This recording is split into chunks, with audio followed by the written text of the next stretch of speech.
Greetings, this is Amy Wentley with China Knuckles Knitting, and this is episode 2022-7, the Polarized Hat, Corrugated Ribbing. So this is the Polarized Hat. It is a pattern by Tanis Gray. Let me back out a little bit so you can see the whole thing. I've done some previous videos on this hat. I talked about casting on and joining to work in the round. I talked about how to do a swatch with 2-color stranded knitting, and I talked about how to measure gauge. So you can check out those videos if you'd like. This video is going to talk about how to do the corrugated ribbing at the beginning of the hat. That's a 2-color ribbing. And then another video, the next video, is going to talk about how to do the Latvian braid, this braid along here. So let's jump right in. You will have, to start the hat, you will have cast on a certain number of stitches. The pattern calls for 88.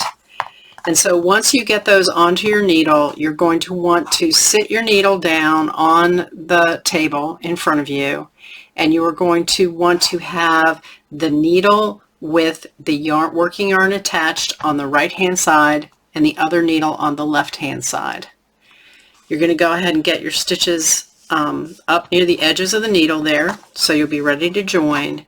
And then you're going to want to make sure that your stitches are not twisted. And the way that you're going to do that is you're going to make sure that you turn all of the bottoms of the cast on here, this ridge at the bottom of the cast on, you're going to want to have that pointing towards the middle of this circle here.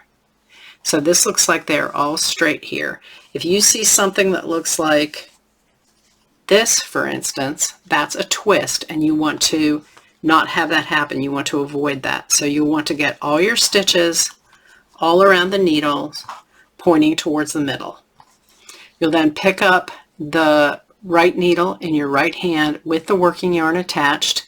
You'll insert the right needle into the left needle, and you will just knit that first stitch. Now that would be normally how you would join to work in the round. However, we're doing a 2-color corrugated ribbing here, and we want our first stitch, our first knit stitch, to be done with the contrasting color. So let's go ahead and back that out. So we go ahead and back that out, so we're back to where we started. What we're going to do this time instead is we're going to get our contrasting color yarn, and we want to work the first stitch in the contrasting color yarn. So we're actually not going to be joining until the second stitch. So watch how this works. You'll go ahead and insert your needle as if you're going to knit, and then you're going to take your contrasting color, leave a tail, a nice tail that you can weave in later, and just loop that contrasting color over your needle, and you're going to pull it through like a knit stitch. So that is your first stitch of the corrugated ribbing. Now your second stitch is going to be a purl with your main color. So you're going to take your main color that it's attached to the right needle, you're going to bring it in front between the 2 needles, and you're going to want to purl the next stitch. And then immediately, don't forget to do this, move your yarn, your working yarn, to the back again. So you bring to the front to purl the stitch, and take it to the back again. That's very important. I'll tell you why in a minute, okay? So the next stitch is going to be with your contrasting color again. You'll go ahead and knit with the contrasting color, and then you'll put that one down, and notice that you are now joined to work in the round. The join is actually on this purl stitch that you did. So you're good. Now there's going to be a little gap here between these 2 stitches. It will tighten up after a couple of rounds. So now we're going to bring our yarn to the front and purl the next stitch. Now if I accidentally left this yarn in the front, let's see what would happen. I'll go ahead and I'll knit the next stitch with the contrasting color. And then if I go to purl the next stitch with my main color, my yarn will come across the front and in front of that blue stitch, and it breaks it up. So that's why you want to remember, after you do a purl stitch, to move the yarn to the back. So if you got this far and you left your yarn in the front and you went ahead and knit the next stitch, don't panic. You don't have to take that stitch out. You can just move it to the left hand needle, then take your main color yarn and take it to the back and move that stitch back again, and you'll be fine. Okay?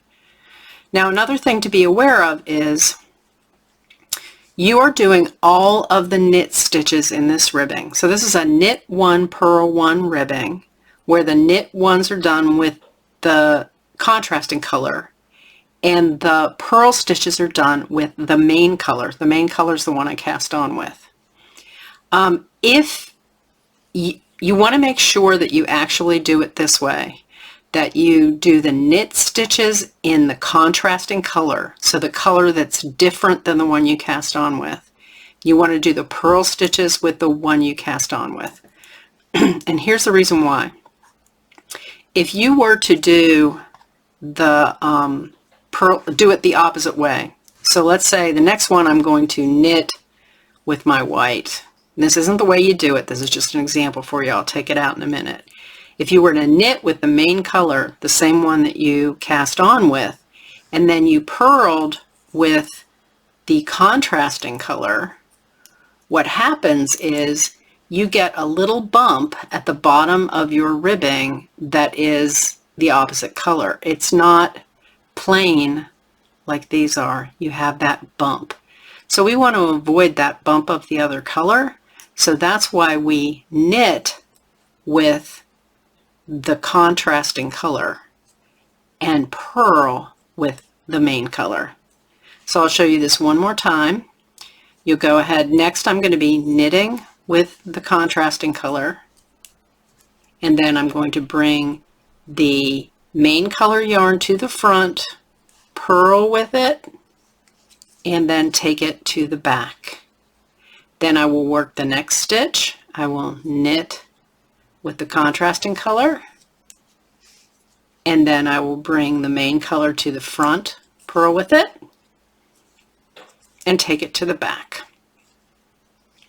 Now you will continue to work this way all the way around, and I believe the instructions tell you to work 8 rounds of the corrugated ribbing. And at that point, when you finish that, you'll be able to start the Latvian braid.